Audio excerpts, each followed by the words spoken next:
Hello everyone, welcome back to Take It Simple. In today's video, I'll be helping you learn how to create a group on WeChat. Keep watching the video till the end to learn how, and subscribe to our channel by hitting the subscribe button.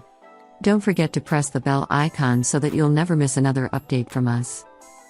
In order to create a group on WeChat, the first thing you'll need to do is tap open your WeChat application and make sure you're signed into your account.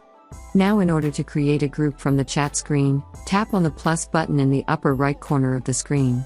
Once you do that, tap on New Chat from the expanded menu. Select the contact you would like to have a group chat with, and once you do that, tap on the Done button at the bottom right corner. With this, you have created a group chat on WeChat. Start by entering any text you want to your group members. That is how you can create a group on WeChat.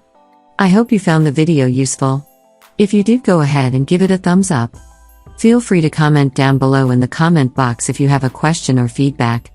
I'll be back soon with more tutorial episodes again. Thank you for watching.